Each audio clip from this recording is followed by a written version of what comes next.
Buenos días a todos y todas. Es un placer saludarlos esta mañana de parte de Vicky y mía y de todo el equipo de Danash.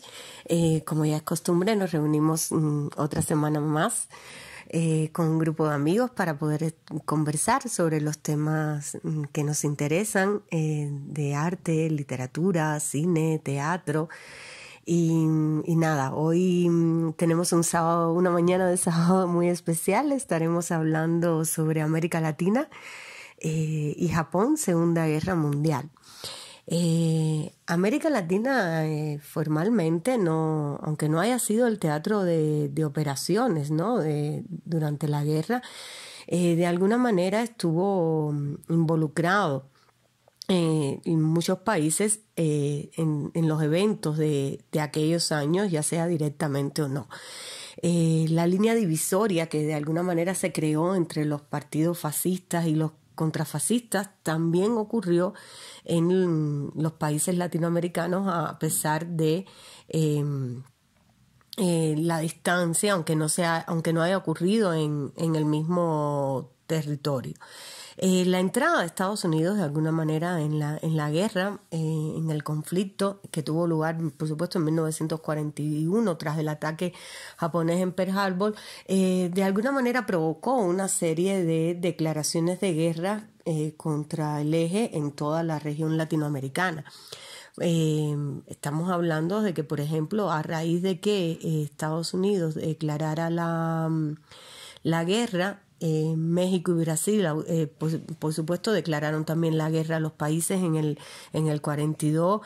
Colombia, por ejemplo, declaró un estado de beligerancia en el 43. Cuba, seguido de Estados Unidos, le declara la guerra a Japón el 9 de diciembre del 41 y a Alemania e Italia el 11 de diciembre del 41. Varios países más también declararon la guerra en el 42, por ejemplo, como Bolivia. Y otros países como Perú, Ecuador, Uruguay, Paraguay, Venezuela, Argentina y Chile comenzaron a romper ya relaciones con el eje a partir de 1942 y muchos ya en realidad rompen, de alguna manera declaran la guerra a partir del año 45 cuando esta ya estaba en la fase final y luego de que la mayoría de los países de la región firmaran el Acta de Chapultepec. Lo que sería como la base o una piedra, algo fundacional de lo que va a ser después la Organización de Estados Americanos acá. Entonces, de alguna manera creo que sí es importante tratar el tema y empezar a estudiar el tema. Bueno, ya muchos lo hacen, pero nosotros a tener un acercamiento a la historia a todo lo que ocurrió en América Latina en relación con la Segunda Guerra Mundial. Y para eso hoy vamos a tener a Florentino Rodao, que además nos va a estar hablando no solo de América Latina y Japón en la Segunda Guerra Mundial, nos va a contar de un montón de aspectos interesantes y de aportes que ha hecho a lo largo de toda su historia y de toda su investigación sobre estos temas. Florentino es historiador, es profesor, investigador español, especializado además en los temas de Asia. Es doble doctor y catedrático de la Universidad Complutense de Madrid. En 1993 obtiene el primer doctorado por la Universidad Complutense y en el 2007 por la Universidad de Tokio. Pero Florentino ha sido investigador visitante en numerosas universidades, por ejemplo, universidades como la de Tokio, como Harvard, como California. Ha enseñado en los campus de Somozawa y Moncloa de la Universidad Complutense y en otras universidades como por ejemplo Keio, Tokio de Estudios Extranjeros, Atenea de Manila, Wisconsin, Puerto Rico. En 2 ocasiones ha sido miembro del jurado del concurso de oratoria en japonés y en el 2020 además fue miembro del jurado de los premios Casa Asia. Y en el 2018 el Ministerio de Exteriores de Japón le concedió un agradecimiento por su impulso a la investigación sobre Japón. Como investigador, bueno, esto es más allá de toda esa brillante carrera como docente. En Florentino, además, como investigador, ha realizado entrevistas a diferentes personajes de la Segunda Guerra Mundial, como el ministro Ramón Serrano Suñer, el dirigente comunista Santiago Carrillo, el embajador Eikichi Ayashiya, el espía Ángel Alcázar de Velasco o el cónsul republicano en Japón, José Luis Álvarez Taladriz. Además, ha entrevistado a numerosos japoneses residentes en España o miembros de la comunidad española en Filipinas. Por ejemplo, un caso muy especial es el de Ana María Aguilera, la única superviviente de la masacre en el consulado de España en Manila en 1945. Florentino tiene además una lista bien larga de artículos, libros de los que ha sido no solo autor, sino también ha sido editor y coordinador.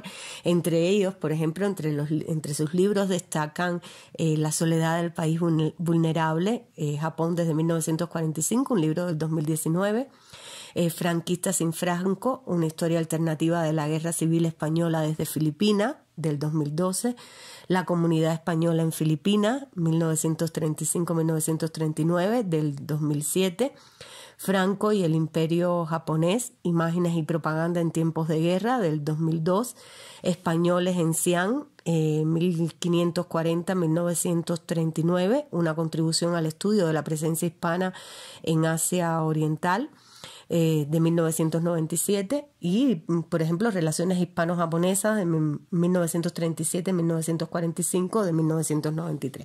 Pero además, hay algo que me encanta porque este es un espacio en el que compartimos con amigos y Florentino es, además de un amigo de uno de mis grandes amigos, y me encanta algo que encontré en su página, que además les voy a dejar el enlace acá en el chat para que puedan acceder a su página y leer los artículos y leer las entrevistas, ver las entrevistas además y toda la historia de Florentino. Él me encanta porque se define como tertuliano vivencial, según él influido por la novela de Luis Landero que leyó con pasión viajando en los trenes atestados de Tokio. Y entre sus aficiones principales están los toros, bailar música latina y viajar un montón, que eso es genial y creo que le ha ayudado y le ha aportado en todas sus investigaciones. Y tiene una frase que es con la que quisiera cerrar ya para presentarlo, que es... Me encantó, ¿no? Él dice, si existen lo de las segundas patrias o lo de las primeras, para Florentino son Colombia y Japón. Una le ha enseñado a vivir intensamente y la otra a adaptarse y evolucionar sin necesidad de dejar ser uno mismo.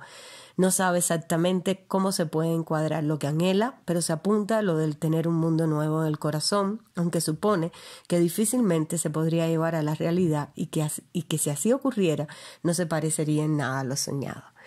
Gracias, Florentino, por estar con nosotros, por aceptar esta invitación de Hildanash. Y nada, bienvenido y adelante. Vale, perfecto.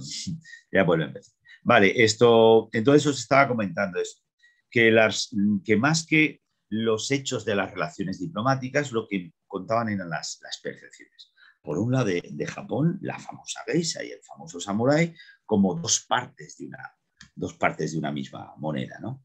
Y en el caso de España también, por un lado se podría hacer pues, el imperio español famoso de antiguo, pero también con otra serie de problemas y, por ejemplo, en el caso de Japón, la imagen de debilidad que dio hacía poquito en Filipinas en 1898. ¿De acuerdo?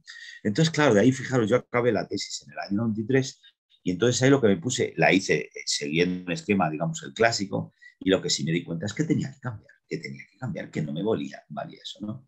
Entonces ahí inicié de alguna forma una reconstrucción en la cual en los capítulos, en lugar de empezar por ese contexto amplio de relaciones internacionales, de contexto internacional, etcétera, lo que pasé a tener es básicamente un contexto en el cual empezaba claramente a hablar por las percepciones. Es decir, empezaba, primero, estas son las percepciones entre España y Japón, así es como se desarrollan, y luego a partir de ahí hablaba del contexto político. ¿De acuerdo? Y eso fue importante.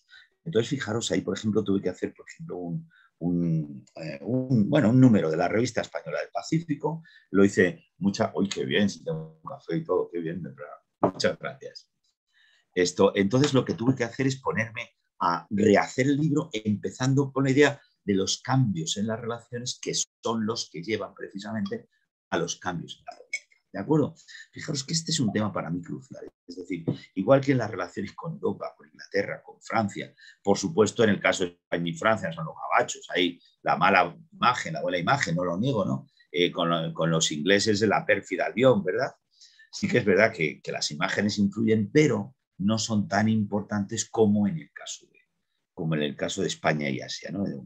Yo creo que no lo sé, pero en el caso de España y China me imagino que también, y me imagino que en el caso, por ejemplo, de Ecuador, de los países de América Latina con Japón, de alguna forma también siguen o han influido mucho más las percepciones que los hechos como tales, ¿verdad? Es decir, que ha habido muy poca, digamos, relación personal, etcétera, ¿vale? Eso es lo que quería expresar. Y entonces, bueno, de ahí primero fue este número, es decir, meterme metodológicamente con las percepciones. Ahí, bueno, mi primer capítulo lo tuve que rehacer, una serie de cuestiones, y eso es lo que me pareció interesante, ¿de acuerdo? Y eso es una de las cosas que sí que me siento muy orgulloso de haberme metido, ¿vale? Bien, entonces de aquí, si es verdad, estuvo el libro por ahí muchos años, por ahí esperando a ver si hubiera una editorial que le interesara, y finalmente lo publiqué en el año 2002, el Franco y el Imperio Japonés, que luego ha salido en 2012, y ahora lo que estoy es, de hecho, traduciéndolo. Y bueno, pues eso, en un principio espero entregarlo ahora a finales de este año en Palgrave, pues se llamaría de aliados a enemigos, ¿no? Precisamente enfocando de nuevo esta idea de las percepciones. Bueno, estuve en el 2015 en la Tokyo University of Foreign Studies, ¿no? Y de alguna forma, bueno, pues también ha tenido un gran impacto, etcétera. Y bueno, pues lo cierto de que este libro es que sigue teniendo vida, ¿no? Y entonces, bueno, pues ahora ya no van a ser las 669 páginas que tenía el gordo ese, sino que van a ser muchas menos, ¿de acuerdo? Bien, y de estas cosas es de lo que quería hablar de alguna forma, algunas de las cuestiones, ¿de acuerdo? Venga, y creo que es una cosa que puede ayudar también a otras investigaciones a establecer. Venga, quería hablar también de una serie de cuestiones.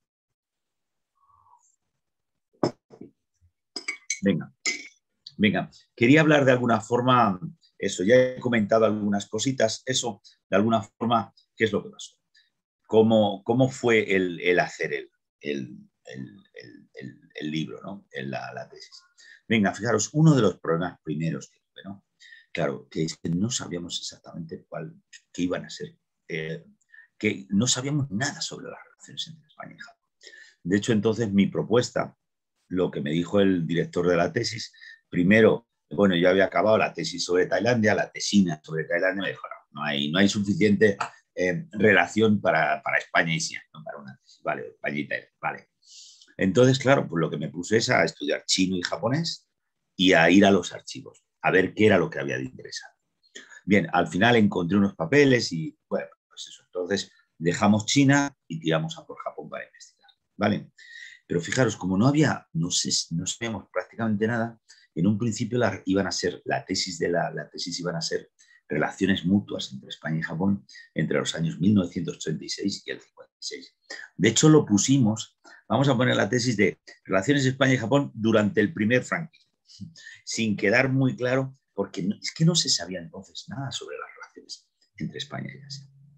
Y, ¿entiendes? Entonces, más o menos, claro, pues ahí pongo este libro, la revista española del Pacífico, sacamos un número especial sobre las relaciones entre España y Japón, y, por ejemplo, ahí es donde utilicé toda la parte que había investigado hasta el año 56. Como en un momento determinado lo tuve que cortar en el año 45, con el final de la guerra, pues bueno, de alguna forma, esa fue una buena parte de la investigación, la tuve que trabajar y la tuve simplemente que sacar como un artículo, ¿no? Que de ahí saqué un tema muy bonito. Claro, sí es un poco la idea de la relación con Japón a través, perdón, la relación con Estados Unidos a través de Asia. El tema de la puerta trasera. Es decir, España en el año 45, como había tanta presión contra el régimen de Franco y tantas manifestaciones, entonces una cosa de las que hizo España en el año 45, 46, 47 fue enfocarse en las relaciones con Asia. ¿Por qué? Porque allí estaba la ocupación con Estados Unidos, estaba MacArthur, estaba el jefe de inteligencia, que es el que le pasaba mucha información, y allí entre los militares americanos había mucho profranquista y no tenían el problema de la opinión pública que sí que había o en Europa o en América. ¿De acuerdo? Bien, entonces eso sí que me parece interesante. Lo saqué, pero bueno, pues eso lo dejé como simplemente un artículo y ya no pasó a ser cosa de la tesis. Por cierto, os comento una cuestión, que es que ha salido hace muy poco. ¿Sabéis cuál fue la decisión del presidente de Estados Unidos, Truman era entonces, ¿no? De dimitir a MacArthur, ¿no? Sabéis que se dice siempre, bueno, fue en el contexto de la Guerra Fría y fue en el contexto de que MacArthur quería tirar bombas atómicas en Corea, ¿no? Y ahí, hombre, yo lo cuento porque de alguna forma es interesante en el sentido de que frente al deseo que tenía un militar de tirar bombas atómicas para evitar que China entrara en la guerra, ahí fue el presidente político el que le dijo que no, que quien manda son los civiles y no los militares, ¿no? Bien, pero luego ha salido una cosa, entonces, pues, es la razón conocida, ¿no? Y una de las razones, obviamente, ¿no?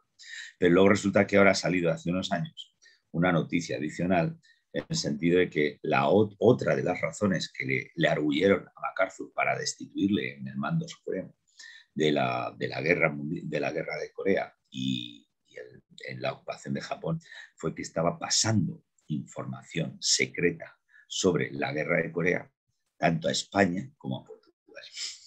¿De acuerdo? Y eso fue precisamente por Willow, el general, su jefe de inteligencia, era muy, muy franquista. Él, de hecho, hizo un libro, le vino muy bien la guerra de Corea, porque ya decía, claro, Japón y España son los dos países que están evitando la entrada del comunismo por las dos partes del continente asiático. ¿De acuerdo? Perdóname esa intromisión, porque esto es algo reciente que ha salido. Vale, venga, nada, os quería seguir también, venga, en este planteamiento, ¿veis? Os he hablado de la estructura clásica de la tesis, relaciones internacionales, política económica, cultura, y ya digo, de alguna forma fue el volver a cambiar la tesis y rehacerla, ¿no? Esto y eso, pues obviamente lleva tiempo, pero la verdad es que el resultado está también, ¿no? Y claro, lo de establecer los límites, ¿no? Es decir, el planteamiento ese de la percepción como el único hilo conductor, ¿no? Bien, luego de ahí sí me salió otro tema, joder, que también es precioso, ¿no? Y eso yo no tenía ni idea del tema del espionaje, ¿no? El tema del espionaje. Porque en un momento determinado, claro, pues me enteré que, claro, España había sido el país que más había ayudado en la información secreta sobre Occidente para Japón. ¿Razón? Pues hombre, de alguna forma una muy obvia. Es decir, por supuesto, ni Italia ni Alemania pueden ayudar a Japón en estos momentos, eso es obvio. Pero luego también, por ejemplo, que las redes de espionaje que tenían los japoneses en América básicamente se las destrozaron con el comienzo de la guerra. Es decir, tanto en América Latina, en el sur, pero sobre todo en el norte, establecieron los centros de realojamiento, ¿no? No exactamente, no los llamaron centros de reclusión, pero muy parecido. Centros de realojamiento, en lo cual todos los japoneses que había viviendo en la costa oeste, todos ellos fueron movidos al interior del continente. Fíjense que es una forma muy diferente de lo que hicieron con italianos o con alemanes. Es decir, en el caso de los alemanes o los italianos, establecieron quién era un nazi y obviamente al nazi se le detenía, ¿no? En el caso de los italianos, quién era fascista, obviamente, ¿no? Pero en el caso de los japoneses, como todos eran iguales, les mandaron a todos para él. ¿De acuerdo? Y eso sí que es una de las cosas. De hecho, se les dio una indemnización, creo que en el año 80 y tantos o algo así. Estaba Reagan entonces. ¿De acuerdo? Bien, entonces sigo con el tema del espionaje. ¿Qué es lo que pasó? Que como había sus redes previas de espionaje se habían desbaratado, no le podían ayudar ni italianos ni alemanes, tenían que descansar en países neutrales. Y claro, en ese sentido, el país neutral que mejor podía ayudar con el espionaje básicamente fue España por dos razones. Una, obviamente, porque había un ministro, Serrano Suñer, que era el que de alguna forma les estuvo ayudando en la medida de lo posible, también por ganar influencia política en España. Y luego la otra, obviamente, que los españoles en América Latina, por supuesto, y en el continente americano, tenían más redes que cualquier otro país. Tengan en cuenta también otra de las cosas, el tema de la representación de intereses. España representó los intereses de las repúblicas latinoamericanas durante la guerra, básicamente de los países que no fue México, Guatemala, y luego los otros dos que quedaron como neutrales primero, Chile y Argentina. Bien, entonces, claro, pues también por medio de la representación de intereses también se esperaba utilizarlo para enviar información secreta a Japón. ¿De acuerdo? Bien, entonces estos eran los objetivos del estudio. ¿Qué es lo que puedo decir? Y esto, perdona que me eche flores, ¿no? Pero la verdad es que es un placer hablar de las cosas que uno va sacando a lo largo del tiempo, ¿no? Fíjense, por ejemplo, yo creo que quizás lo importante que puedo decir es la importancia de las percepciones, ¿no? Y eso es que primero hay que tener en cuenta el cambio de las percepciones y el cambio de las percepciones lleva a un cambio de la política, ¿no? Eso creo que lo tenemos que tener en cuenta. Venga, otro segundo, y aquí tuve un debate con uno que se llama David Álvarez, que es descendiente de asturianos, pero que no, me dice que no habla ni papa de castellano. Estaba trabajando en el National Security Agency, esto allí en Estados Unidos, y bueno, pues él sacó un libro que se llama Secret Messages, mensajes secretos, ¿no? Entonces él lo que dice es que la información de espionaje apenas tuvo importancia en el proceso de toma de decisiones.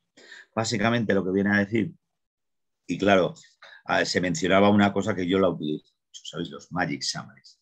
Los Magic Summaries eran los boletines que se hacían todos los días con lo mejor del espionaje que se había sacado a los enemigos, ¿de acuerdo?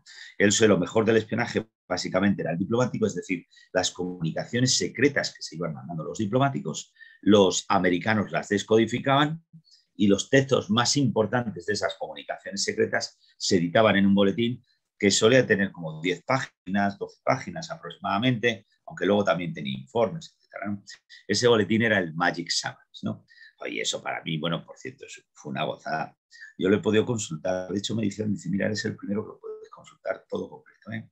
Y claro, hacían 12 o 14 copias del Magic Summaries, lo iban entregando en varios sitios y claro, que dice David Álvarez, claro, es que lo entregaban, no permitían hablar sobre ello en las comunicaciones, no permitían que se diera ninguna señal y precisamente para evitar que lo supiera el enemigo, se los llevaban por mano. Es decir, lo dejaban unas horas en la oficina y luego se lo llevaban.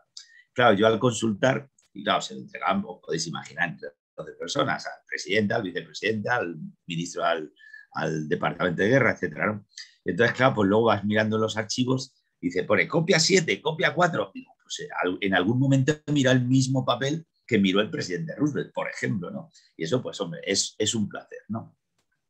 Bien, no me estoy yendo con el tema este. Lo que quiero decir a propósito del espionaje es que se dice, o este hombre dijo, que la importancia del espionaje había sido muy ligera. Claro, y obviamente tú si recibes información de espionaje, tú no vas a decir en las decisiones, he decidido esto porque lo he leído en papeles de la OSS, por ejemplo, en estas cosas, ¿no?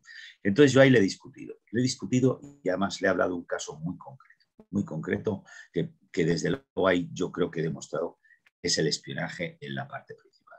¿A qué me estoy refiriendo? Al incidente de Laurel. Laurel es este señor que está aquí en el centro, ¿eh? Es el presidente es el presidente de Filipinas durante la ocupación japonesa. Saben que los japoneses, bueno, pues una de las políticas que tuvieron es decir que iban a dar la independencia a los países asiáticos, se la empezaron dando a Myanmar y se la dieron también a Filipinas. Por supuesto, fue una independencia ficticia, eso es obvio, ¿no? Bien, bueno, pues entonces lo que pasó aquí, nada, un tema que en un principio no tiene mayor importancia. ¿Qué pasó? Que Laurel comunicó que había creado un gobierno a España, etcétera, ¿no? Fue, por supuesto, el embajador japonés a decir que, por favor, que lo reconocieran. España en un principio no hizo nada, pero lo que sí que hizo es luego finalmente mandar un telegrama, el cual era un telegrama diciendo con los lazos que nos unen en el mundo hispano, una serie de cosas de que tenemos la misma cultura, etcétera, muy vago, pero dirigido al presidente de la República de Filipinas y firmado por el ministro de Asuntos Exteriores español. ¿De acuerdo? Y en este telegrama le mandó, también el Vaticano reconoció de alguna forma el régimen y en un principio no le dieron mayor importancia. Pero ¿qué pasó? Que en un momento determinado, por medio del espionaje americano, es decir, por medio del saber las comunicaciones secretas de los japoneses, en una de estas el ministro de Japón comunicó que de una entrevista que había tenido con, digamos, con su contacto en el Ministerio de Exteriores, un amigo íntimo del Ministerio de Exteriores, le dijo, por favor, señores, hemos reconocido al gobierno de Laurel, pero por favor no lo utilicen propagandísticamente en absoluto, ¿de acuerdo? Por favor, lo hemos reconocido para que ustedes se queden contentos, pero por favor no digan nada. Claro, y de eso, ¿qué es lo que pasa? Yo además he comprobado que esa traducción luego la revisaron, es decir, volvieron a mirar bien, etcétera, todas estas cosas. ¿Y qué es lo que pasó finalmente? Que luego, una vez que los americanos supieron que los japoneses estaban nerviosos ante una cosa de esas y sobre todo que los españoles habían hecho una cosa y no querían que los japoneses lo utilizaran propagandísticamente, este fue el momento en que dijo Estados Unidos, vale, pues venga. Y justo, efectivamente, fíjense, parece ser que fue un congreso de ministros que duró 3 días, en el cual estuvieron evaluando, fueron la crisis mayor con Estados Unidos, porque Estados Unidos estuvo amenazando con invadir a España, con que estaba planeando invadir a España. ¿De acuerdo? Fíjense, bueno, de aquí surgió, por un lado, el que luego le dieron 10 medidas en las cuales básicamente Japón no tenía en absoluto papel, sino lo que hizo Estados Unidos es esa tensión que ya había con Japón, pasarla a la relación con Alemania, que eso importaba más. ¿De acuerdo? Entonces, hombre, eso de que el espionaje no tiene un papel en la relación, perdón, hay que reconocer lo que sí que tiene un papel. Y entonces, de alguna forma, yo este estudio, etcétera, pues es una de las aportaciones. ¿Vale?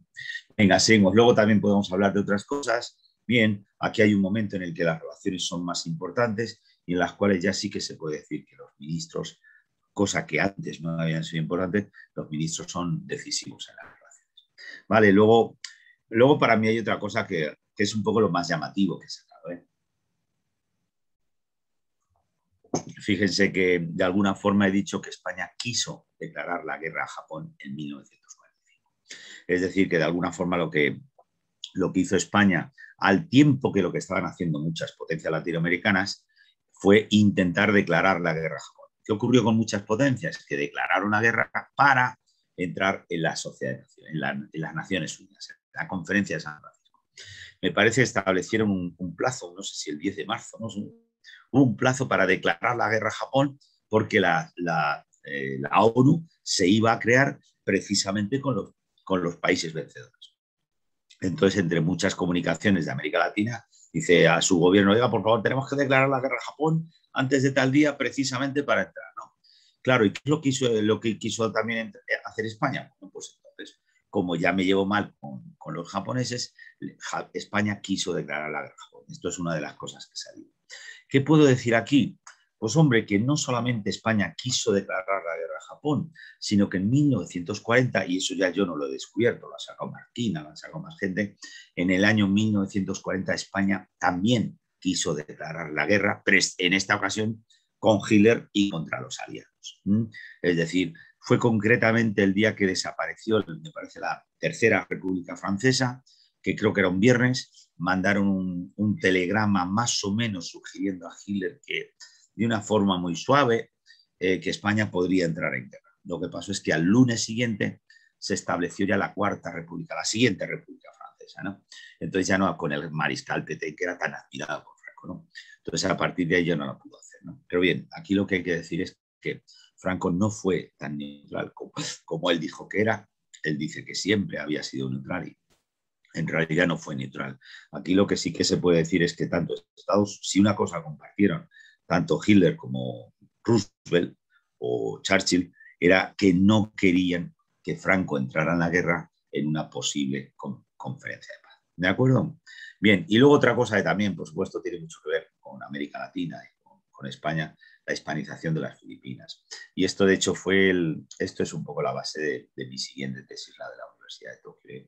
Lo que yo estoy hablando aquí precisamente es que, y esto lo saqué a raíz de la tesis, que la deshispanización de Filipinas empezaba siendo como en América Latina, es decir, lo hispano se mantuvo muy bien, se mantuvo muy bien en Filipinas, además en parte como, digamos, forma de balancear la influencia de Estados Unidos, es decir, frente al americano que le decía que era superior, el filipino decía, pues yo tengo una cultura europea y los americanos son más recientes, ¿no?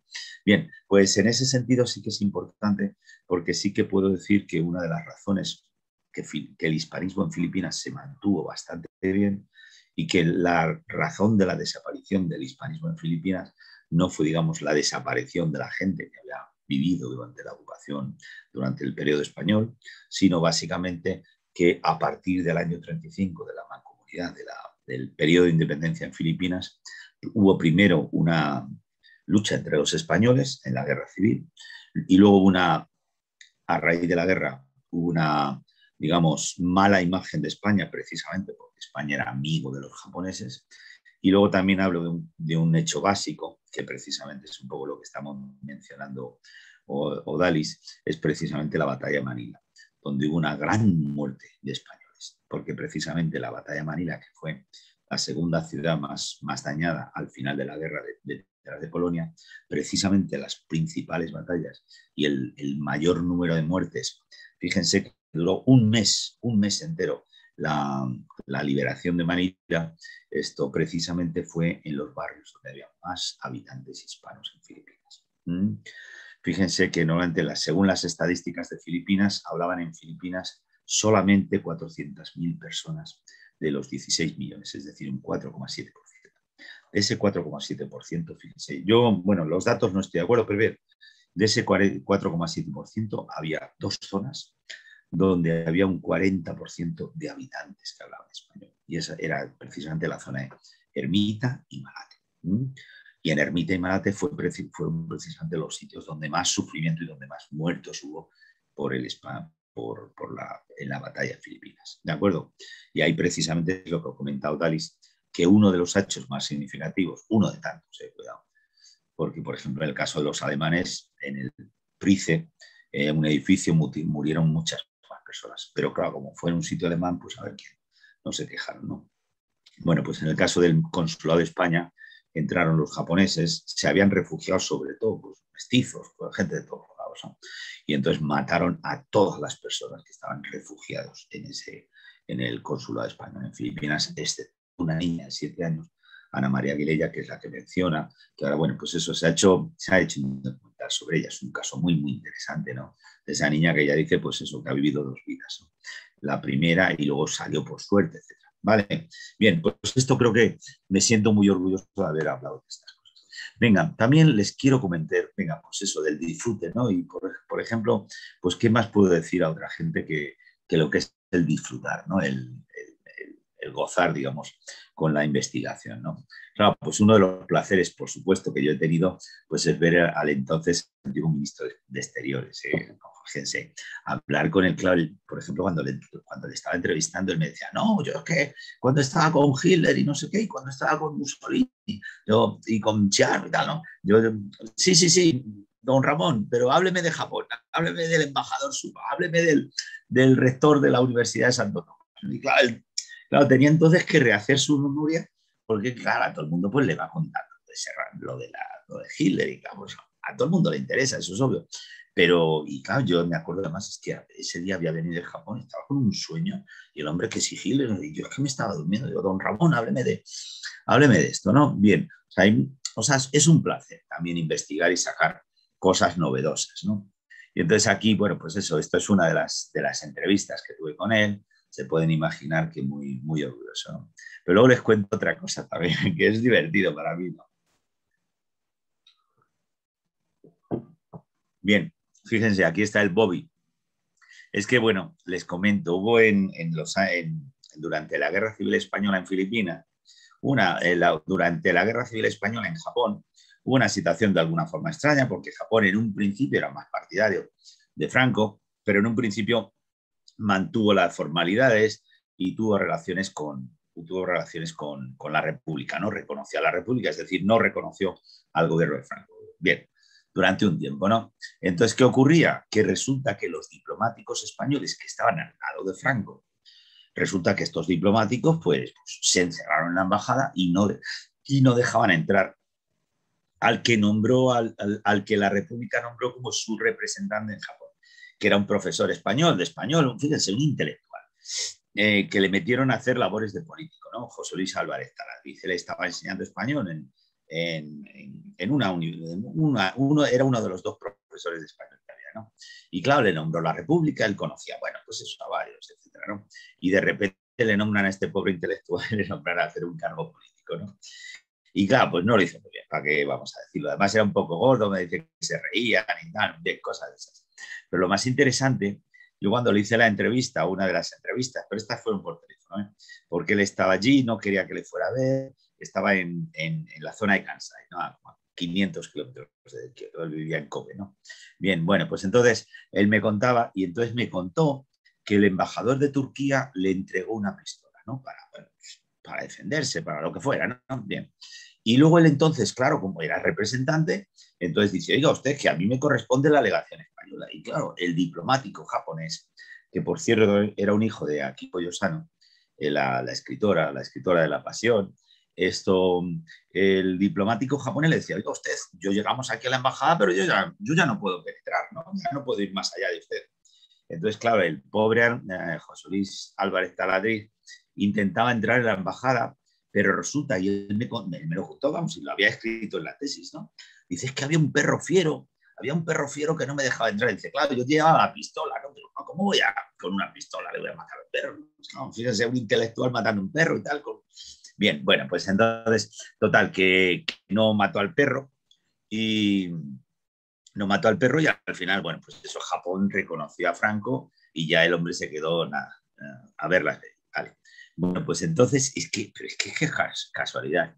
Entonces, fíjense, en el año 2000 yo ya iba a publicar el libro, vamos, ya lo tenía escrito, una serie de cosas, ¿no? Fui a comer y estuve con el embajador, no sé qué. Dice, oye, hay una serie de cosas por ahí en el jardín y tal, no sé qué. Y vamos a verlo. Fíjense, era un sitio, me acuerdo que era el mes de agosto, pero además a las 2 de la tarde, o sea, hacía un calor impresionante. Vino su mujer, pero su mujer se tuvo que quedar afuera de tanto mosquito que había, ¿no? Y entonces, nada, penetramos por el jardín y dice, mira lo que hay. Y vi esta tumba, fíjense, Bobby. Y ponía Bobby, como ven aquí abajo, 1938. Digo, puñetas.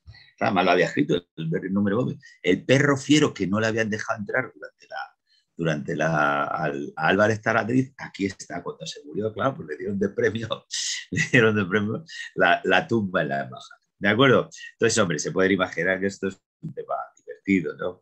Y que lo vamos sacando. De hecho, no sé si quieren ahora, mire, Vanes, si les parece, esperar un segundito, porque les voy a entregar una cosa que me ha entregado el embajada. Un momento.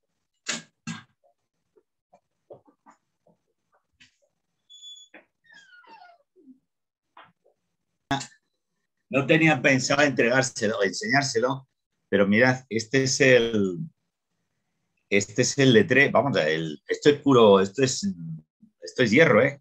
Esto es el letrero que había en la legación española durante la Guerra Mundial de la Falange Española y de las cosas.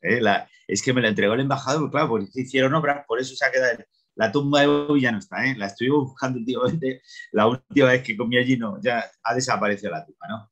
Y entonces, claro, una de las cosas que desapareció, estaba por ahí esto tirado, lo de la Falange en Japón, Falange Española tradicionalista y de las Hons, delegación en Japón. Esto, vamos, es una cosa única. ¿De acuerdo? Vale.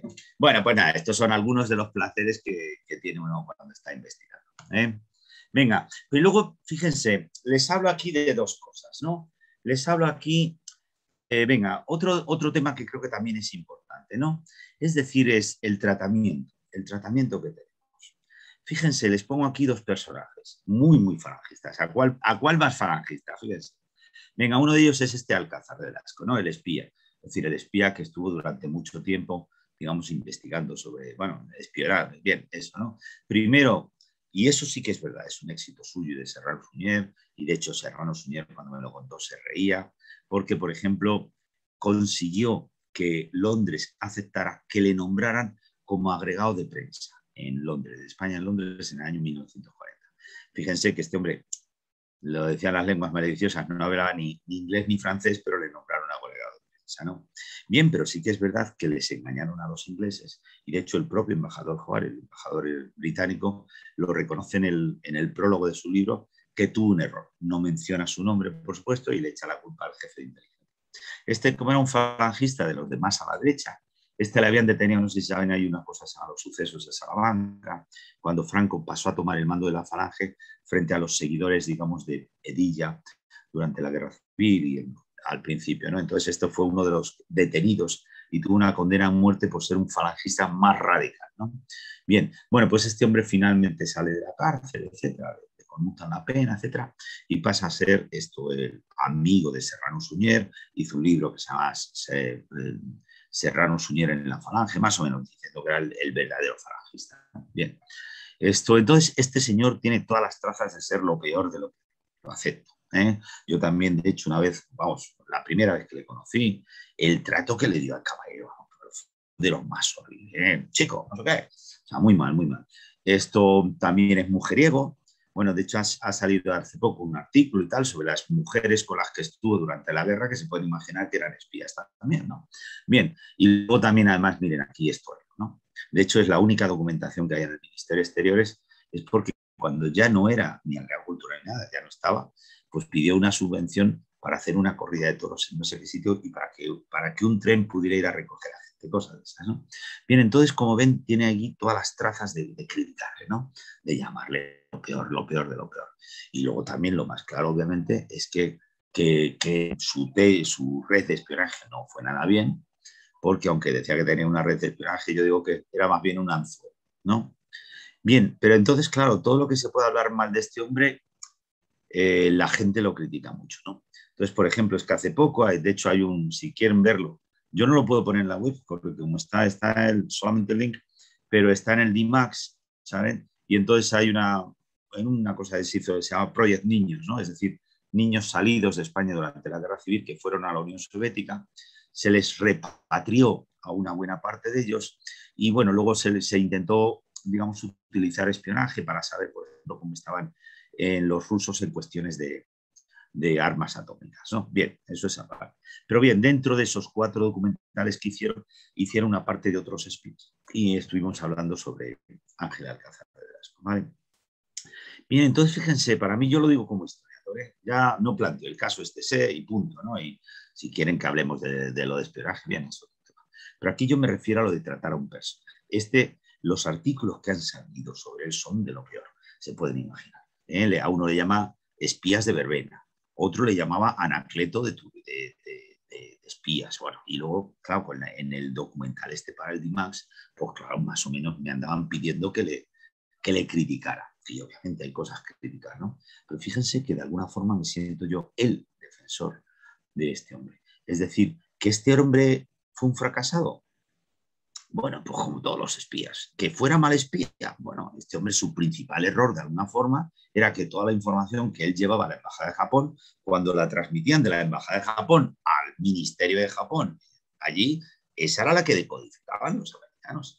¿Se dan cuenta? Es decir, no podemos hablar claramente de que este hombre fuera un espía de verbena ni nada de eso.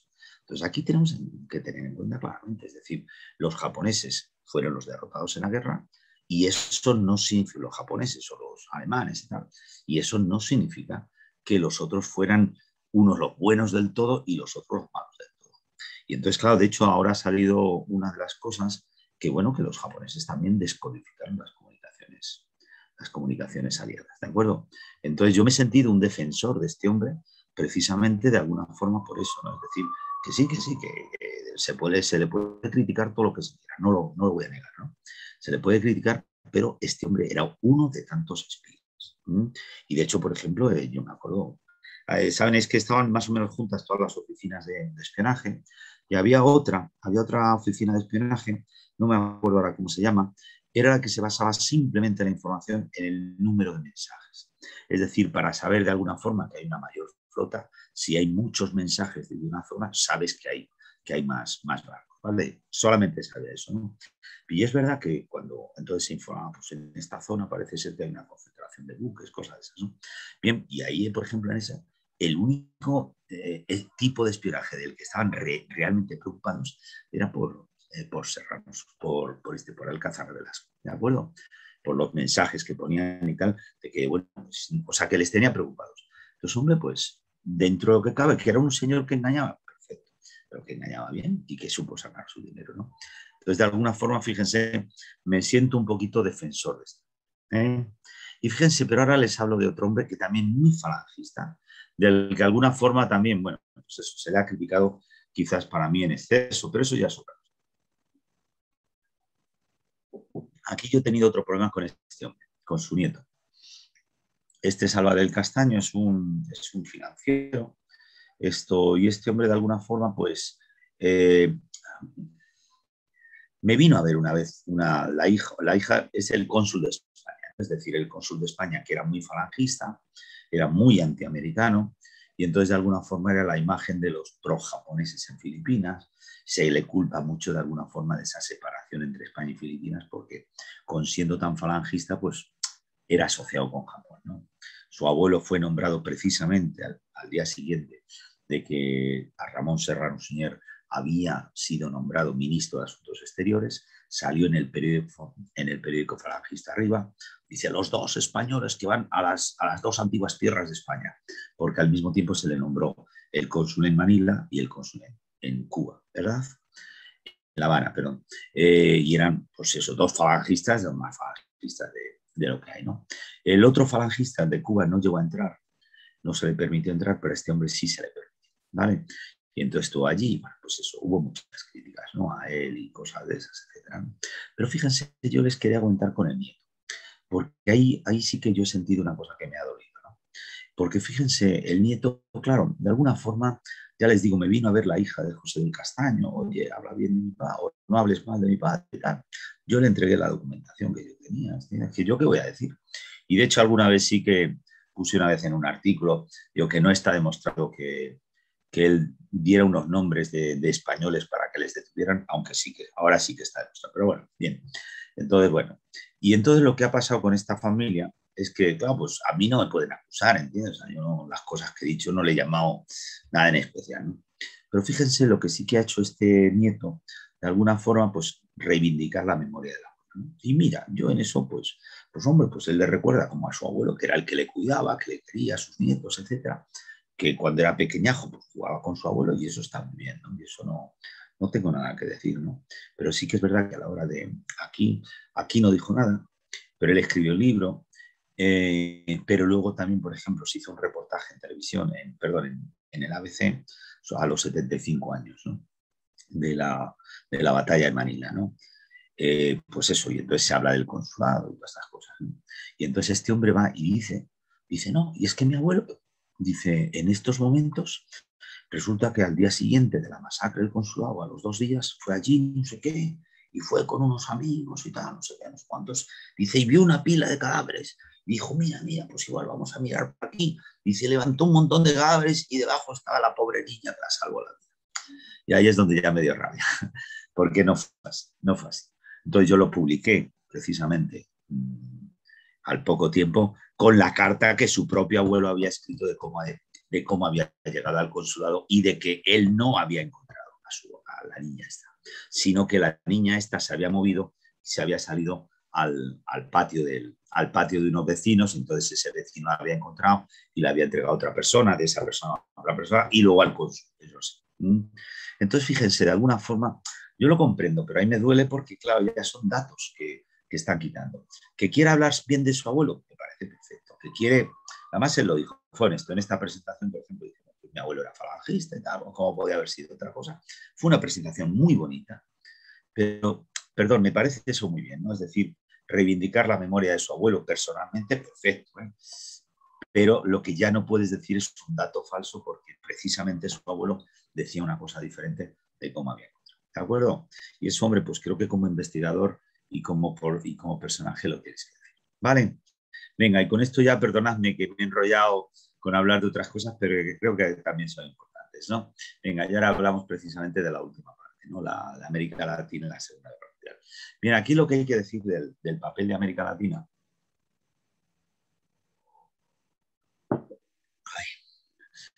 Lo que hay que decir del papel de América Latina, hombre, pues eso, fue prácticamente la única zona del mundo en la cual no hubo guerra. Y podemos decir, efectivamente, no hubo guerra, pero no es que fuera neutral del todo, ¿verdad?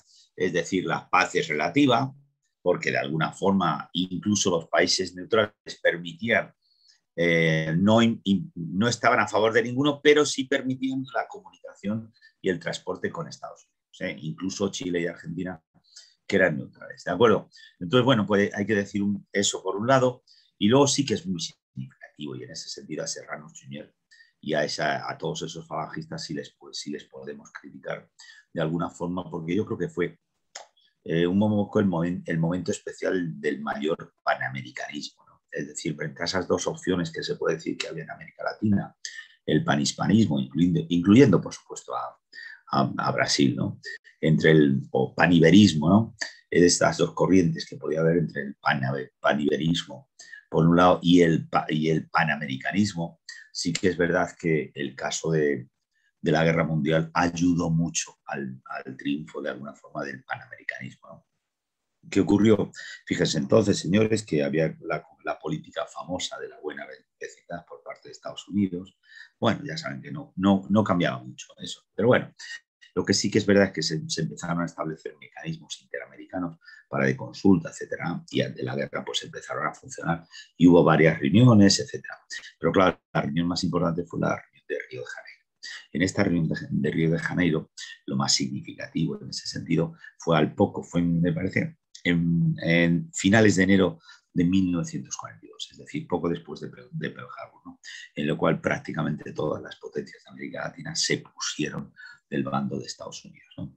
Y ahí sí que hay que decir que un papel importante lo tienen los falangistas, ¿no? Es decir, el informe, por ejemplo, diciendo lo que había ocurrido, el informe sobre lo ocurrido en Río de Janeiro, entregada a Serrano Suñer, es patético, de las culpas de los falangistas, de lo mal que hicieron la política exterior española. ¿De acuerdo? Y en este sentido sí que se puede decir el resultado más evidente, ¿no? El resultado más evidente posterior, tengan en cuenta que eso fue, fíjense, en febrero de 1942, a los pocos meses fue el 12 de octubre de 1942, es decir, en los 450 años. Obviamente un momento en el que se podía haber celebrado mucho. Bueno, pues esa festividad, no solamente por la guerra, la celebraron solamente o la conmemoraron de alguna forma solamente España, Chile, Argentina y Portugal. ¿De acuerdo? Es decir, ningún otro país de alguna forma estaba ya, por supuesto, en disposición de celebrar. ¿Vale?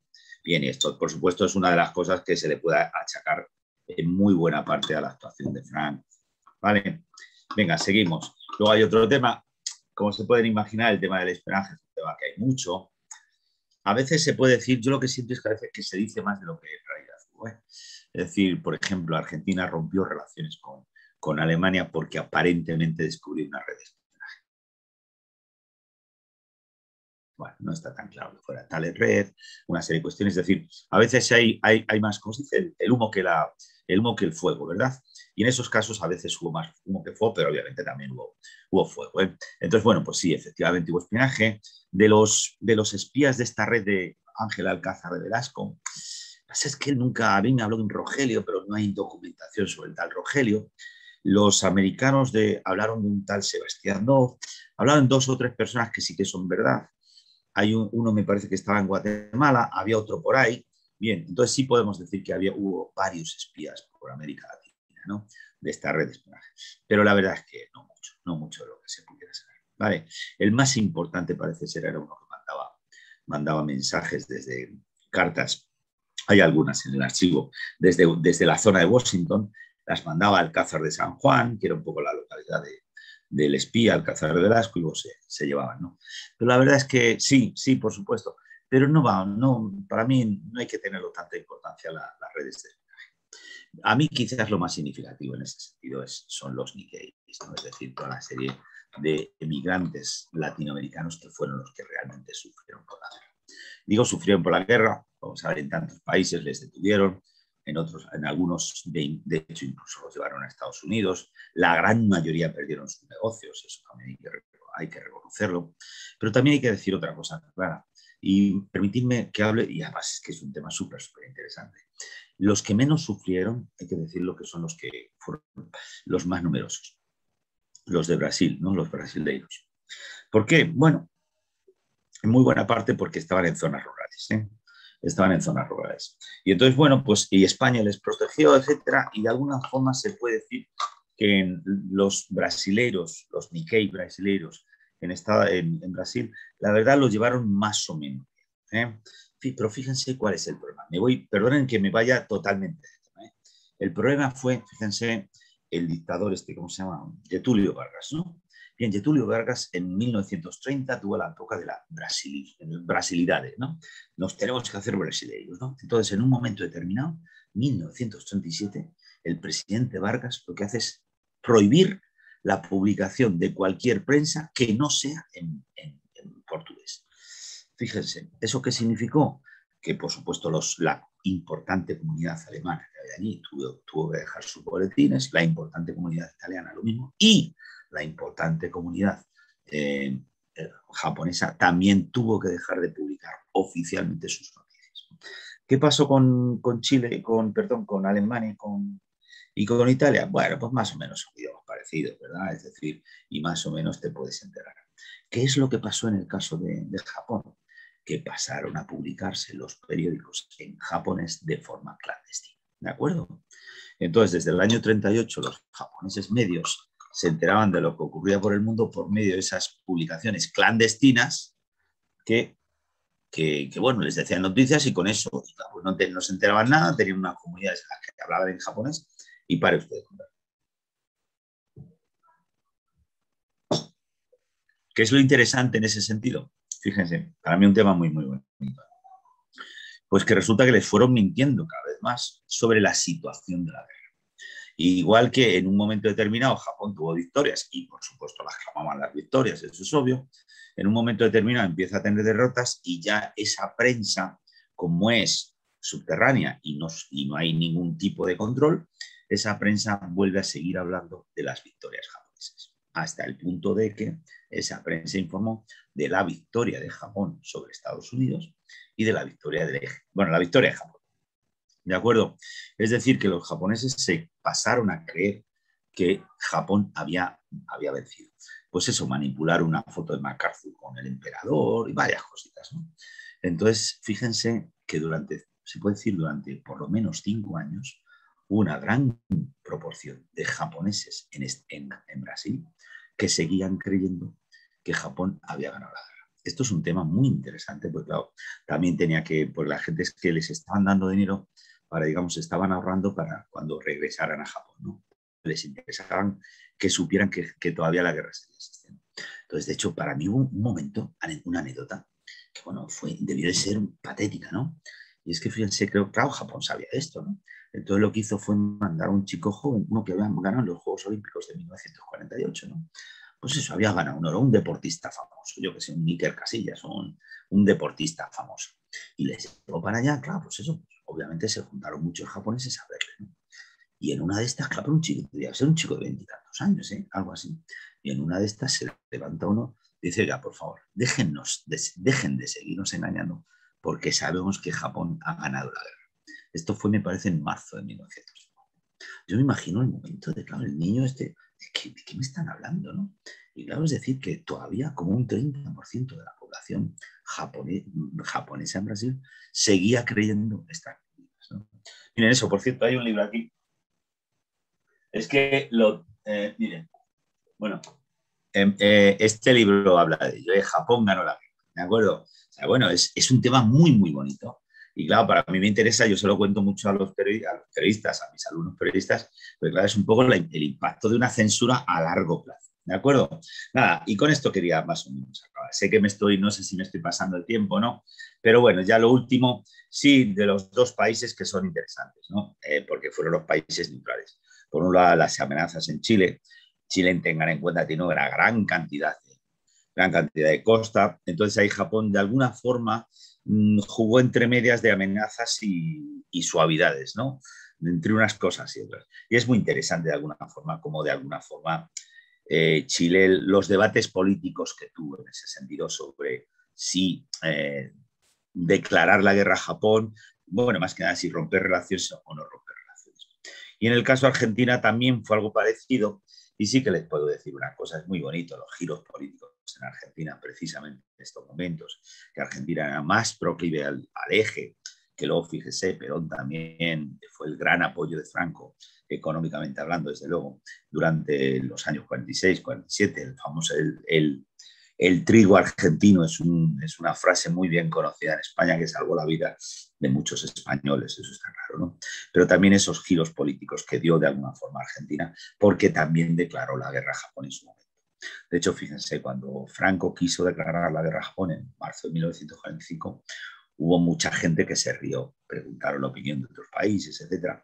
Y el país que mejor comprendió la actuación de España o que más estaba de acuerdo, que era más comprensible, fue precisamente Argentina, porque es que estaba en una situación parecida. Y aunque Argentina, de hecho, sí que declaró la guerra. ¿De acuerdo? Y esto les quería decir de alguna forma de esta situación general, de alguna forma, de lo que hay entre el papel de América Latina, de alguna forma, en la guerra mundial. Muchas gracias, Odalis. Con esto ya más o menos se acaba. Y perdón por haberme enredado, es que eso te va bien. Yo me divierto mucho. No, yo creo que puedo pasar el día entero viendo. Si quiere, deje de compartir la pantalla. Yo tengo un montón de preguntas, me imagino que los demás también tengan preguntas. Yo quiero comentarle de algo, bueno, primero esa anécdota de Brasil, me recordó la película Mediterráneo, no sé si la has visto, que se quedan un grupo que además es genial, ¿no? Y se quedan todos ahí, y la guerra había terminado hace un montón y ellos seguían en guerra, ¿no? Es sorprendente. Pero, a ver, quiero hacerle tres preguntas. Una es sobre, una es un comentario y no sé hasta qué punto me lo pueda aclarar, ¿no? Hace tiempo que había leído que en Cuba el contraespionaje que hubo, que fue además, dicen los datos, ¿no? Que junto con el apoyo de grupos nacionales de vigilancia logró liquidar a un espía alemán, así como a una red de organizaciones profascistas y hundir un submarino alemán. ¿Sí sabes? Sí, es que no, hay un libro, es que, y yo me acuerdo, le leí algo me acuerdo, perdón, pero es que lo tendría que buscar. Era el hombre que, Spinberger, no me acuerdo, y era de Mango, no sé qué, en La Habana, ¿no? Entonces sí, Sí, habla precisamente del espionaje, es curioso, sí, sí, sí, algo de eso, algo de eso. ya. Muy interesante. Claro, es que en cada país pues hay su pequeña participación, digamos. En Cuba la guerra fue pues, muy No. secundaria, pero obviamente también esos momentos se vivieron. Ya. El tema de América Latina es súper interesante, ¿no? Porque, a ver, tengo dos preguntas. Una es, había leído a una historiadora que decía que más que cambios económicos, políticos, que pudo traer de alguna manera la Segunda Guerra Mundial en América Latina, es decir, porque de alguna manera sí fomentó también, es decir, cuando empiezan, porque América Latina empieza a lo mejor no tanto con hombres, pero sí con materiales y con cosas así en la guerra. Y el cambio cultural, ella habla del cambio, de la importancia del cambio cultural por los emigrantes que empiezan a llegar a América Latina a raíz de la Segunda Guerra Mundial y que todo eso de alguna manera enriquece culturalmente a los países. Sobre todo México, por ejemplo, hace referencia a México. Y bueno, más o menos sobre eso, algún comentario. Y uno que me parece que es súper interesante, que estuve leyendo y que creo que es algo muy tapado, muy velado, me parece, que es sobre las comunidades niponas en América Latina que existían en el momento en que empieza la guerra. Yo estuve leyendo un artículo súper interesante en México que decía que había una comunidad cerca de 6.000 japoneses que estaban en México y que el presidente, bueno, empiezan a tomar medidas, dice que los delegan a una zona determinada de México y que hay abusos y hay historias bien tétricas con las comunidades japonesas. Y me imagino que lo mismo que estaba ocurriendo en México, que ocurrió en México, puede haber ocurrido en gran parte de América Latina, por ejemplo, en el mismo Brasil, que hay una comunidad tan grande, cosas yo sé que es un tema complicado, ¿no? Porque uno siempre lo ve en los malos, pero desgraciadamente muchas veces los emigrantes al final pagan a veces las consecuencias de su gobierno. Y entonces, sobre eso más o menos que... No, fíjate, es una pena decirlo, ¿no? Pero sí que es verdad que los inmigrantes son los más frágiles, ¿no? En el caso de América Latina, además, hay que tener en cuenta que las emigraciones habían sido hechas por el Estado. Pero incluso primero por el Estado y luego por empresas privadas, lo cual significaba que si el Estado te lo organizaba, más o menos tenía un compromiso. Pero si era una empresa privada, por mucho que hubiera dicho, bueno, entonces la situación personal de los emigrantes en América Latina fue patética, patética. Es decir, creo que hay un dato, me parece, como que el 50% querían volver al año siguiente, de lo que les habían dicho y de lo que se encontraron, ¿no? Patético, patético. Además, ten en cuenta, cuando te digo eso, es que el Estado también, cuando de alguna forma decidía, había, por ejemplo, en Paraguay había 900, había en varios sitios, ¿no? Donde más había era en Perú, 50.000, en Brasil, que eran también rurales, aunque ya no son rurales, pero bueno, y luego en otros sitios, ¿no? Entonces, claro, el Estado de alguna forma veía qué cosas van a ser más necesarias para Japón, entonces vamos a poner una colonia de japoneses ahí para que no se exporten estos productos, ¿eh? Entonces, claro, hay un papel del Estado muy crucial. No sabes, es que para mí es distinto ese tipo de migración del otro que ha habido, por ejemplo, los españoles, que básicamente tú vas a un sitio porque te ha escrito tu tío, tu hermano, tu familia, y te dicen, vente aquí, que aquí hay trabajo, es decir, ¿entiendes? Y más o menos tienes una red de apoyo, ¿verdad? Allí no, esa red de apoyo era entre los propios japoneses, de vivir solamente entre japoneses, y eso, ¿no? Entonces, claro, es que desgraciadamente lo que dices de Japón, los japoneses en México es verdad. Claro, tú sabes, los emigrantes en general, y bueno, ¿qué podemos decir aquí en España? España está funcionando gracias a los extranjeros, ahora eso está claro, ¿no? Pero, claro, cuando viene un emigrante es una persona con ganas de trabajar y con ganas de levantar su vida, ¿no? Eso es obvio, ¿no? Entonces, claro, los inmigrantes en México eran gente que estaban ya bien, más o menos, a base de mucho trabajo, a base de una serie de cuestiones, etcétera. ¿Qué significa eso? Que en un momento determinado les obligan, oiga usted, que, bueno, todas estas cosas que han ocurrido, ¿no? Eso es Sergio Hernández, el que sabe más, ¿eh? Sergio Hernández sobre la comunidad japonesa sabe todo lo que hay que saber en México. Y él ha publicado casos muy, muy rudos, hay que decirlo, ¿eh? De gente a la que se le han portado muy mal, y a la gente a la que se le ha destrozado la vida. Y luego, por supuesto, también podemos decir claramente todos estos peruanos, que eso también eran, pues eso, gente con tiendas, gente con ya una clase media en base a trabajo, etcétera, todas estas cosas, y a toda esta gente les destrozaron la vida. ¿Que pueden decir que gracias que no murieron? Sí, antes te decía eso, ¿eh? Pero fíjate, es que son la de peruanos, la de japoneses peruanos, que les destrozaron todos sus negocios y todas estas cosas, por supuesto sin indemnización, ¿no? Y gracias, y además tampoco les devolvían a Japón, y gracias si no te mandan a Estados Unidos, ¿de acuerdo? Entonces es un tema, la verdad, muy, muy doloroso, muy doloroso. Que luego tenemos la curiosidad esta, la que os he contado, ¿no? Y cosas esas, que de alguna forma viene a decirlo.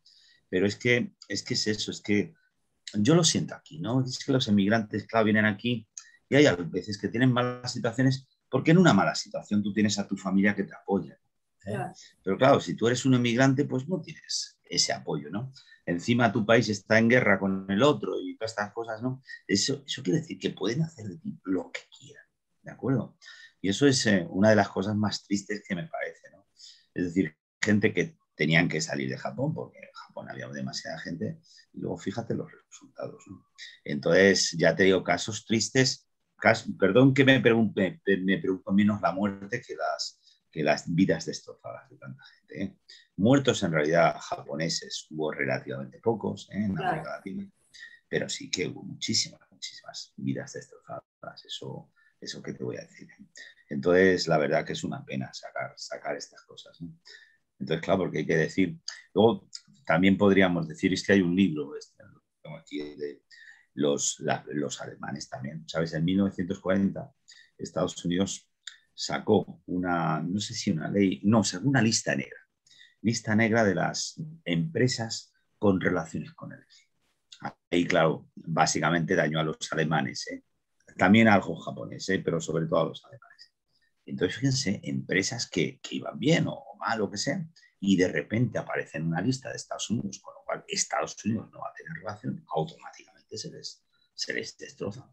Entonces, claro, es que hay una lucha económica muy importante. Es decir, los alemanes estaban teniendo un papel económicamente hablando cada vez más importante en el continente, y con esto de las listas negras se les destrozó.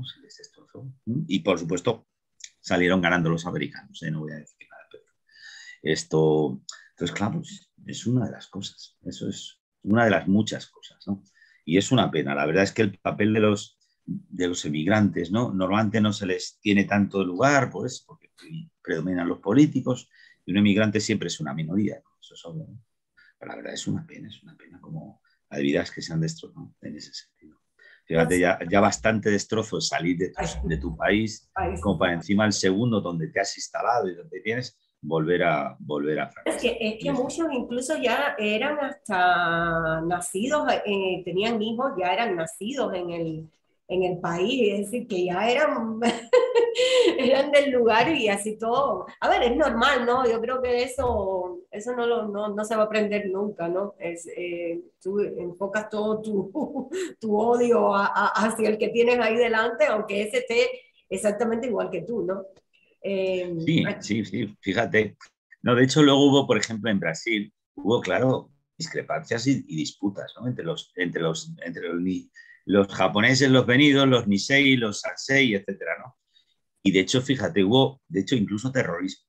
Hubo una organización que se llamaba, perdón, no me acuerdo ahora, ¿no? El Renacimiento Imperial o algo así, ¿no? Que hicieron atentados terroristas contra los que ellos llamaban los terroristas, ¿no? Contra los que decían que las noticias decían que Estados Unidos iba ganando la guerra, ¿no? Entonces mataron a varios, ¿eh? Mataron a varios japoneses que, vamos a decirles que eran pro aliados, ¿no? O que decían que Estados Unidos iba ganando la guerra. Fíjate qué duro esas luchas dentro de la propia comunidad. Muy triste, muy triste. Fran está preguntando si hay alguna novela de espionaje publicada sobre estas redes y espías que mencionaste. No, pero mira, pues qué bonito, lo debería haber, ¿eh? Lo debería haber. Ojalá. No, Mira, la verdad es que es un tema muy, muy bonito. A mí, no, y yo la verdad es que con pues eso, con todas las cosas que he leído de historias que puedes hacer y tal. Y luego, claro, de las cosas personales también te puedes meter, ¿no? Yo, por ejemplo, el embajador Méndez de Vigo también es otra de las personas, ¿no? Que merecería ¿entiendes? Una novela, ¿eh? Entre personajes, porque el embajador Méndez de Vigo ya se llevaba mal. Bueno, cosas de esas, ¿no? Y de su situación personal también. Bueno, era el tío del antiguo portavoz del gobierno del PP en España, Méndez de Vigo. O sea, es una familia famosa en España por eso. Y el embajador, eso, pues, también la vida. Claro, es que yo me acuerdo una vez, incluso durante la tesis, soñé con él, como todos los que estamos haciendo tesis, ¿no? No digo nada en especial en ese sentido. Bueno, no sé si alguien más, yo me puedo quedar todo el día, tengo un montón de... Pero no, bueno, acabamos ya, si os parece. ¿alguien más quiere hacer alguna pregunta o algo? A mí es genial, Florentino, de verdad. Renay me lo había dicho, yo había visto algunas entrevistas, había visto artículos, pero nada, en vivo es otra historia. Es genial oírlo. Ernesto está preguntando, ¿la Constitución de Japón recoge en alguna sección o capítulo su afinidad a Estados Unidos? No. Fue hecha por Estados Unidos. No lo recoge. No, yo creo que no. No, lo que pasa, la Constitución, digamos que es más progresista que incluso la Constitución de Estados Unidos. Bueno, Eso, ¿eh? eso lo pregunto porque yo se lo escuché decir a Antonio Escotado varias veces. ¿Ha Que, escotado? sí, Antonio Escotado, en la entrevista que le hace precisamente este de Podemos, ¿Quién? ¿Pablo Iglesias? Julio Iglesias, en el programa La Tuerca lo invita y entran en el tema de la Segunda Guerra Mundial. Y hablan el delicado tema del lanzamiento de la bomba atómica, ¿no? Y en una parte de que Escotado entra a explicar esos temas, que son un poco complicados desde el punto de vista moral, no solo la cuestión militar, que representaba la decisión de lanzar las bombas atómicas, Escotado le aclara, le dice que incluso las dos partes, Estados Unidos y Japón, Hirohito, Koreshika, Nami, Truman y Malak, al final reconocen que el costo de haber invadido Japón hubiera sido prácticamente 10 veces mayor que el propio lanzamiento de las bombas atómicas. Pero apartándonos de ese tema, que es bastante complicado, Escotado le dice en alguna parte a Pablo Iglesias que incluso la constitución de Japón recoge en alguna sección, en alguna capítulo de esa constitución, cierta afinidad, cierto reconocimiento a los Estados Unidos. No, yo he tratado de buscar eso en internet, a ver en qué parte se especifica eso, pero no lo he encontrado. Pero como usted es especialista en el tema japonés, por eso le pregunto, ¿no? Yo le saqué una crítica a Escotado. No, a mí, vamos, mira, él, ¿sabes? Creo que Escotado hizo cosas muy interesantes, fue el primero que empezó a hablar de las drogas en España, etcétera, y tal, bien, yo en eso no me meto. Pero sí que es verdad que es que escribió un libro que se llamaba, Los enemigos del mercado. ¿eh? Los En el enemigos. año 2000, es que se fue a Argentina, se divorció de su mujer o se separó o algo así y cambió de vida, digamos, y pasó a vivir con otra mujer y se fue de una... ¿Eh? Y que tengo yo de aquí es los enemigos del comercio, que No, son tres. era no sé cuántas, 40 semanas en el trópico, algo así, ¿no? Algo así, Sí, 40, eso, 42 semanas. Entonces, sí, se había ido a no sé dónde, así se fue a Tailandia. Y por eso, claro, pues digo, me pidieron de reseñarlo en el ABC, de voy a reseñarlo.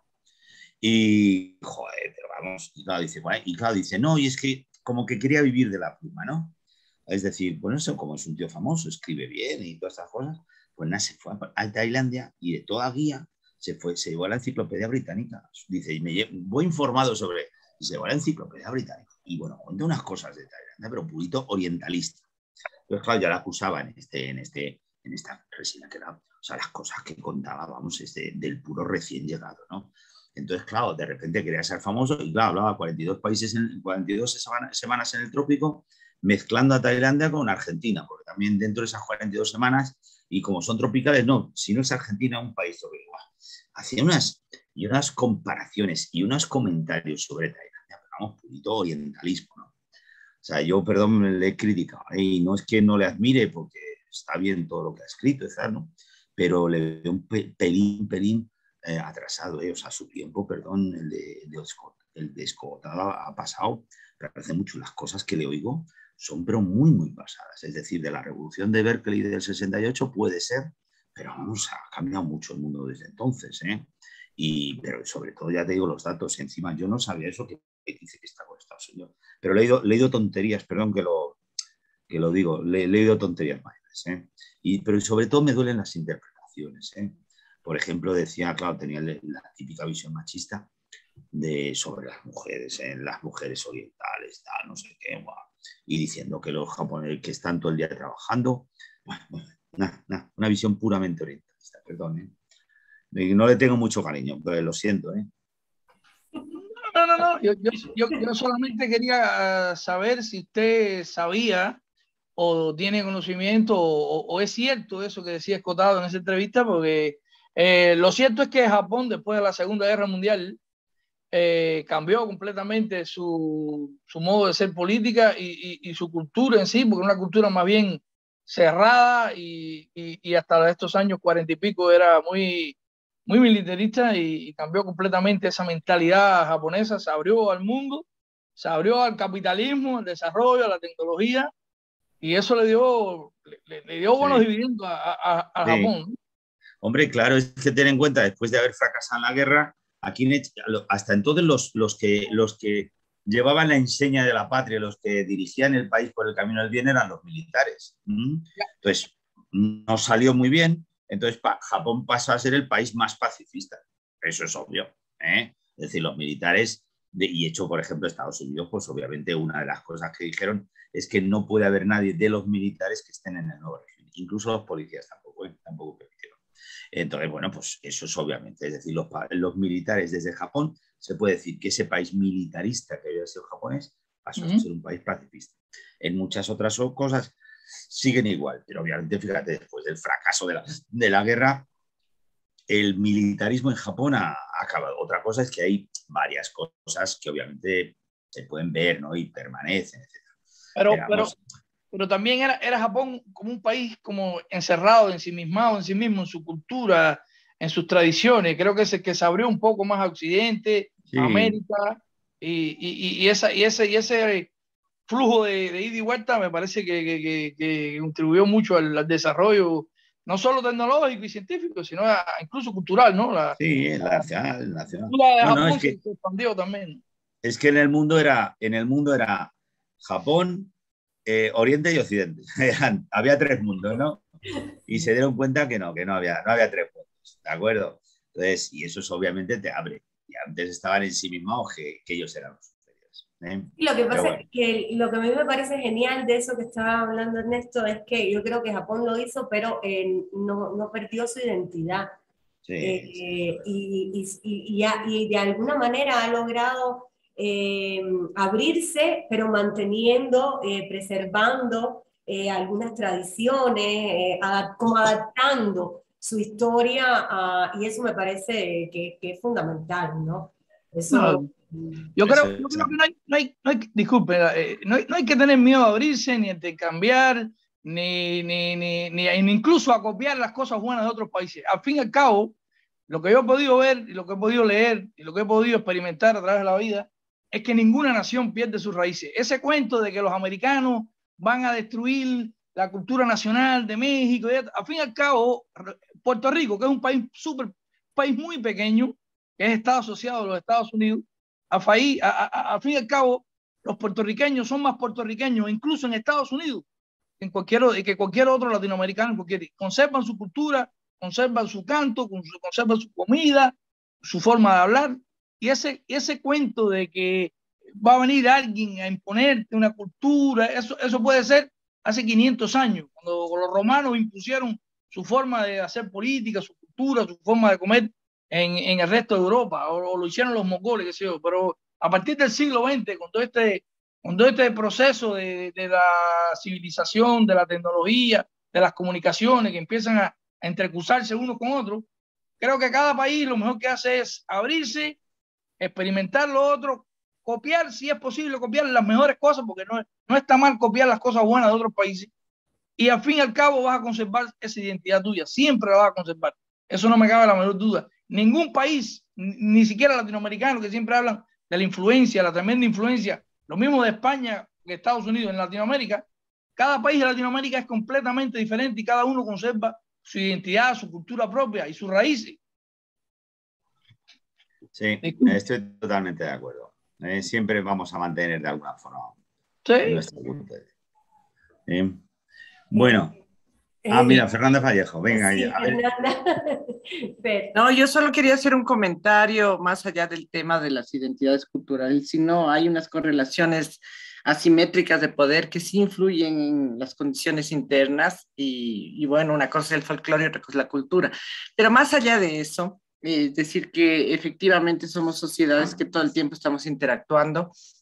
A mí me parece importante señalar que tras el final de la guerra, los países derrotados recibieron inversiones muy importantes, préstamos muy importantes del Fondo Monetario en condiciones que nunca más volvieron a darse y que le significaron un negocio redondo a los Estados Unidos, sobre todo con el tema de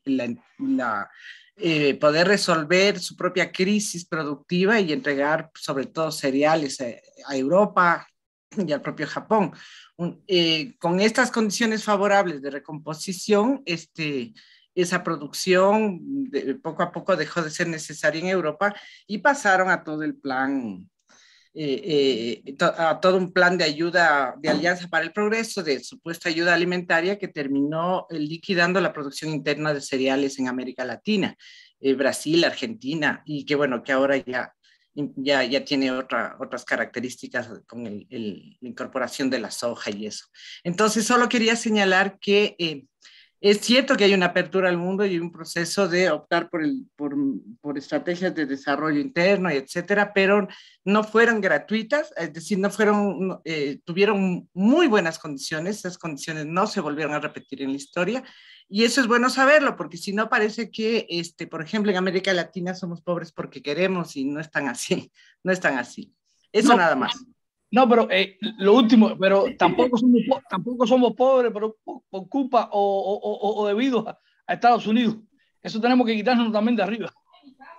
No somos tampoco pobres ni subdesarrollados por culpa de los Estados Unidos. Realmente tendríamos que pensar un poco más en qué hemos hecho mal los latinoamericanos. No, pero mira, aquí se puede ver el caso de Japón, ¿verdad? Claro.